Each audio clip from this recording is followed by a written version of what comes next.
Expectation లేకుండా ఉన్న వాళ్ళు మాత్రం బాగుందంటారు. ప్రాక్టికల్‌గా బాగుందంటున్నారు. బాగుంది సార్. ఆడాలండి అలాంటి సినిమా లేదు సినిమాలు. సార్. అలాంటి సినిమాలు ఆడాలి, బాగా ఆడాలి. సార్ మొగతీర బాగుంది సార్ బాహుబలి కన్నా. అలాగా హలో గాయ్స్, టైగర్ పాసా ఛానల్కి స్వాగతం. మరి మొత్తానికి spider man brand new day ఈరోజు రిలీజ్ అయిపోయింది. కానీ నేనున్న దగ్గరలో ఇంగ్లీష్ వెర్షన్ లేదు, ఓన్లీ తెలుగు డబ్ మాత్రమే ఉంది. కాబట్టి నేను ఒక్కడనే మూవీకి వెళ్ళా, నాతో పాటు టైగర్ గడ్ రాలేదు. వాడు మండే ఇంగ్లీష్ వెర్షన్ డైరెక్ట్ గా చూస్తాడంట. మరి నేను అప్పటి వరకు వెయిట్ చేయలేనని ఈరోజు 3D వెర్షన్ తెలుగులో చూసేసా. మరి ఈ వీడియోలో స్పాయిలర్స్ లేకుండా అసలు మూవీ ఎలా ఉంది, తెలుగు డబ్ ఎలా ఉంది, ఇంతకీ పోస్ట్ క్రెడిట్ సీన్ అర్థమేంటో అన్ని విషయాల్ని మాట్లాడుకుందాం. మరి లేట్ చేయకుండా అవేంటో చూసేద్దాం. మరి చాలా రోజుల తర్వాత మార్వెల్ మూవీస్ ని తెలుగు డబ్బింగ్ లో ఫస్ట్ టైం చూస్తున్నా, కానీ తెలుగు డబ్బింగ్ కూడా పర్వాలేదు, బాగానే ఉంది. మరి మీకు దగ్గరలో ఇంగ్లీష్ వెర్షన్ లేకపోతే తెలుగు డబ్బింగ్ ట్రై చేయాలనుకున్న వాళ్ళు ట్రై చేసేయండి, ఎందుకంటే తెలుగు డబ్బింగ్ కూడా ప్రాపర్ గా చేశారు ఈసారి. బట్ కొన్ని నెగిటివ్స్ ఉన్నాయి, అవేంటో ముందు చెప్తా. మరి మూవీ రివ్యూ విషయానికి వచ్చేస్తే హానెస్ట్ గా చెప్పాలంటే నాకైతే మూవీ చాలా బాగా నచ్చింది. కానీ మీరు ఈ రోజు మొత్తం రివ్యూస్ లో చూసుంటే మూవీలో లెంతీ సీన్స్ ఉన్నాయి, ల్యాగ్ ఉంది, అలాగే యాక్షన్ ఎపిసోడ్స్ అంత గుర్తుండిపోయేలా లేవు అని అంటారు. కానీ ఇలాంటి రివ్యూస్ మీరు విని మూవీకి వెళ్తే మీ ఎక్స్పీరియన్స్ పాడైపోతుంది. సో ఇలాంటివి ఏవి వినకుండా మూవీని చూసేయండి. అండ్ వీటిలో ఎంత నిజం ఉందో ఎంత అబద్ధం ఉందో నేను ఇప్పుడు చెప్తా. సో మనం మూవీలో ఫస్ట్ పాజిటివ్స్ అన్ని మాట్లాడుకుందాం, ఆ తర్వాత నెగిటివ్స్ ని మాట్లాడుకుందాం. సో మరి ఎటువంటి స్పాయిలర్స్ లేకుండా నేను నా పాయింట్స్ చెప్తా. మరి మూవీ చూసిన వాళ్ళు కూడా దీనికి రిలేట్ అయితే మీరు కింద కమెంట్ చేయండి. మరి మన ఎంసీయూలో ఫస్ట్ టైం ఒక స్పైడర్ మ్యాన్ మూవీ అంటే ప్రాపర్గా ఒక స్పైడర్ మ్యాన్ మూవీలా అనిపించింది. ఎందుకంటే ప్రీవియస్ 3 స్పైడర్ మ్యాన్ మూవీస్ తీసుకుంటే చాలా మంది వేరే క్యారెక్టర్స్ ఇన్ఫ్లుయెన్స్ అనేది స్పైడర్ మ్యాన్ మీద ఉండేది. బట్ కోర్ స్టోరీ మన టామ్ హాలండ్, పీటర్ పార్కర్ దే ఉన్నప్పటికీ ఎంసీయూలో పార్ట్ కాబట్టి proper spider man movie feel అయితే వచ్చేది కాదు. బట్ ఈ మూవీలో బ్రాండ్ న్యూ డే పేరుకు తగ్గట్టు మన ఎంసీయూ స్పైడర్ మ్యాన్ కి ఇది ప్రాపర్ ఫస్ట్ మూవీలా ఉంటుంది. సో పాత ట్రిలోజీని పక్కన పెడితే ఇప్పుడు కొత్త స్టోరీ స్టార్ట్ అయినట్టు అనిపిస్తుంది. సో రియల్ గా స్పైడర్ మ్యాన్ ఫ్యాన్స్ ఎవరైతే ఉంటారో వీళ్ళకైతే ఈ మూవీ చాలా నచ్చుతుంది. సో అది ఈ మూవీలో ఫస్ట్ పాజిటివ్ పాయింట్. అండ్ రెండో పాయింట్ ఏంటంటే మన టామ్ హాలండ్ స్పైడర్ మ్యాన్ నిజంగా ఒక మెచ్యూర్డ్ స్పైడర్ మ్యాన్ లా కనిపిస్తాడు. అమేజింగ్ స్పైడర్ మ్యాన్ చూస్తే ఏ ఫీల్ అయితే వచ్చిందో ఆ ఫీల్ అయితే ఉంటుంది. పీటర్ పార్కర్ అనేవాడు ఓన్లీ స్పైడర్ మ్యాన్ కాదు, టోనీ స్టార్క్, బ్రూస్ బెనర్ లా ఒక scientist type. So Tom Holland screen presence ఏదైతే ఉంటుందో ప్రీవియస్ మూవీస్ తో పోలిస్తే ఈ మూవీలో మన స్పైడర్ మ్యాన్ ని చూస్తున్నంత సేపు ఒక్క నిమిషం కూడా బోర్ కొట్టదు. అండ్ మూడో పాయింట్ వచ్చేసి తన సూట్ ఇంకా వెబ్ స్వింగింగ్ సీన్స్ చాలా బాగుంటాయి. మొత్తానికి ఈ మూవీ డైరెక్టర్ డెస్టిన్ డానియల్ క్రెటన్ చాలా కేర్ తీసుకున్నాడు ఈ స్వింగింగ్ సీన్స్ లో. సో అది చాలా ప్లస్ పాయింట్ అని చెప్పాలి. ఎందుకంటే ప్రీవియస్ మూవీస్ లో స్వింగింగ్ సీన్స్ అన్ని చాలా ఆర్గానిక్ గా అనిపించేవి, ఏదో సీజే వాడుతున్నట్టు, రోప్ కట్టి స్పైడర్ మ్యాన్ గాల్లో లేపుతున్నట్టు అనిపించేవి. బట్ ఈ మూవీని మీరు ప్రాపర్ గా 3D లో చూడండి.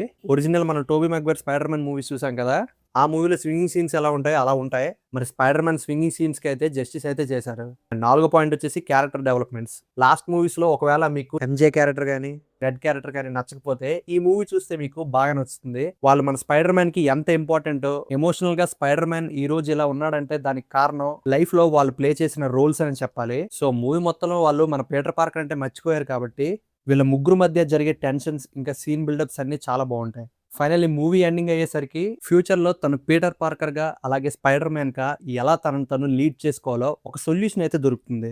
సో స్పాయిలర్స్ లేకుండా మీకు చెప్పాలంటే నేను ఈ పాయింట్స్ అయితే చెప్తున్నా పాజిటివ్ పాయింట్స్ కింద. అలాగే నెగిటివ్ పాయింట్స్ వచ్చేసి మెయిన్ గా ఫస్ట్ ఆఫ్ ఆల్ ఈ మూవీని మార్కెట్ చేసే పద్ధతి ఏదైతే ఉందో అది కంప్లీట్లీ రాంగ్. దానివల్ల ఇప్పుడు మనం ఈ నెగిటివ్ రివ్యూస్ అని వింటున్నాం. లేదంటే ఈ మూవీ చాలా మంచి మూవీ. బట్ వీళ్ళు టీజర్స్ లో ట్రైలర్స్ లో ఎలా ప్రమోట్ చేశారంటే ఇది ఫుల్ యాక్షన్ ప్యాక్డ్ మూవీలో ప్రమోట్ చేశారు. ఈ మూవీలో యాక్షన్ లేదని అనట్లేదు, యాక్షన్ అయితే ఉంది, బట్ లెంతీ యాక్షన్స్ అయితే లేవు. సో ప్రతి యాక్షన్ కి ఒక పర్పస్ అనేది ఉంటుంది. అలాగే చాలా మంది ల్యాగ్ సీన్స్ అని ఎవరైతే కంప్లైంట్ చేస్తున్నారో యాక్చువల్గా అవి ల్యాగ్ సీన్సే కావు. ప్రతి సీన్ ఎయిదర్ పాస్ట్ మీద కానీ ఫ్యూచర్ మీద కానీ ఫోకస్ చేసుకొని క్లియర్ గా బిల్డ్ చేశారు. సో వీళ్ళు ట్రైలర్స్ లో చాలా యాక్షన్ సీన్స్ చూపించేసరికి ఫుల్ యాక్షన్ ఉంటుందేమో అనుకుంటున్నారు. అలాగే హల్క్ ఇంకా స్పైడర్ మ్యాన్ కి ఫైట్ ని చాలా ట్రైలర్స్ లో చాలా విధాలుగా కట్ చేసి చూపించారు. మరి ఆ ఫైట్ అయితే చాలా ఎక్కువ సేపు అయితే ఉండదు. అలాగే మరి దాని మీద ఎక్స్పెక్టేషన్స్ పెట్టుకుంటే డిసప్పాయింట్ అవుతారు. అండ్ ఇంకో నెగిటివ్ చెప్పాలంటే ఇది తెలుగు డబ్ కి సంబంధించిన నెగిటివ్. యాక్చువల్ గా మన మూవీలో కీ క్యారెక్టర్స్ మధ్యన ఒక ఎమోషనల్ టాక్ జరిగినప్పుడు ఎస్పెషల్లీ క్లైమాక్స్ లో ఒక ఎమోషనల్ సీన్ దగ్గర ఈ ఇష్యూ వస్తుంది. వాళ్ళ డైలాగ్స్ అయితే అర్థమవుతాయి, ఓవరాల్ గా ప్రాపర్ మీనింగ్ అయితే కన్వే అవ్వట్లేదు వాళ్ళు ఏం చెప్పాలనుకుంటున్నారు.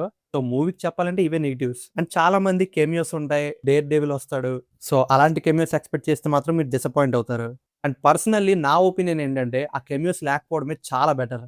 మీరు మూవీ చూస్తే మీకే అర్థమవుతుంది అన్నెసెసరీగా కెమియోస్ ని ఎందుకు ఇంక్లూడ్ చేయాలి. ఆల్సో ఈ మూవీలో కొన్ని కెమియోస్ అయితే ఉన్నాయి అండ్ అవి అసలు ఫోర్స్డ్ గా లేవు, స్టోరీకి చాలా ఇంపార్టెంట్ గా అలాగే ఫ్యూచర్ గురించి కూడా ఫోకస్ చేసి ఉన్నాయి. సో ఎక్కడ ఇంక్లూడ్ చేయాలో అక్కడ ఇంక్లూడ్ చేశారు. అండ్ స్కోప్ లేని దగ్గర ఆ కెమియోస్ ని వాడలేదు. అండ్ ఇంకా పాజిటివ్స్‌లో నేను ఇంకో పాయింట్ మాట్లాడడం మర్చిపోయాను. ఈ మూవీలో పనిషర్ అయితే బెస్ట్ పర్ఫార్మెన్స్ ఇచ్చాడు.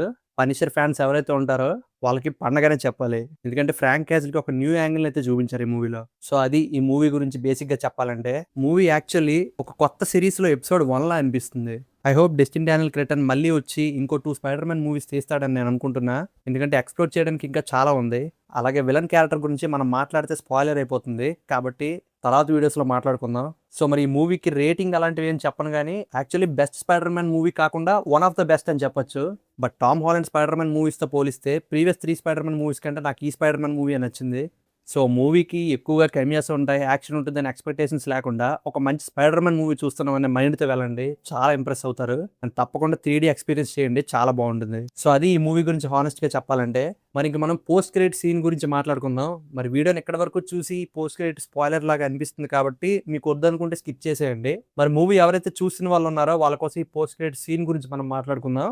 సో మరి సీన్ గురించి వస్తే మనకి లాస్ట్‌లో టైటిల్స్ అన్నీ అయిపోయిన తర్వాత మన నెట్ కనిపెట్టిన స్పైడీ ట్రాకర్ ఏదైతే ఉంటుందో అలా మ్యాప్ ని వైడ్ గా జూమ్ చేస్తే ఆ స్పైడీ ట్రాకర్ సిగ్నల్ కొంచెం దూరం నుంచి రావడం స్టార్ట్ చేస్తుంది. ఫస్ట్ పక్కనే ఉన్న మన మూన్ కి అలాగే ఇంకా చాలా దూరంకి వెళ్ళి స్పేస్ లో ఎక్కడో ఒక దగ్గర పాయింట్ చేసి చూపిస్తుంది. అండ్ అక్కడతో సీన్ కట్ అవుతుంది. సో మరి స్పైడర్ మ్యాన్ ని ఎక్కడో చూపించడం ఏంటి అని మనకి డౌట్ అయితే వస్తుంది కదా. దీనికి 2 రీజన్స్ అయితే ఉన్నాయి.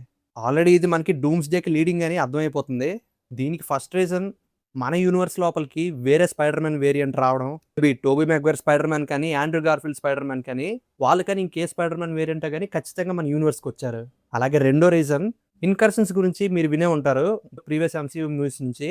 సో మేబీ మన ఎర్త్ మీదకి మన యూనివర్స్ మీదకి వేరే యూనివర్స్ కొలైడ్ అవుతున్న వల్ల యూనివర్సెస్ చాలా దగ్గరికి వచ్చేస్తున్నాయి కాబట్టి ఆ ఎర్త్ మీద ఉండే స్పైడర్ మ్యాన్ ఎవడైతే ఉంటాడో వాడిని మన net spider man tracker track చేస్తుంది అనమాట. సో అది నేను గెస్ చేస్తున్న పాయింట్స్ ఈ పోస్ట్ క్రెడిట్ సీన్ నుంచి. మరి ఏం జరుగుతుందో మరి డూమ్స్డే మూవీ చూస్తేనే తెలుస్తుంది. సో గైస్ అది spider man brand new day movie గురించి. అలాగే నా ఒపీనియన్స్ మీ ఒపీనియన్స్కి మ్యాచ్ అవుతున్నాయో లేదో కింద కమెంట్ చేయండి. మరి మండే మన టైగర్ గార్డ్ మూవీ చూసేస్తే ఇద్దరు ఇంకా in depth spider man video అయితే చేస్తాం. మరి మళ్ళీ నెక్స్ట్ వీడియోలో కలుద్దాం. Bye bye.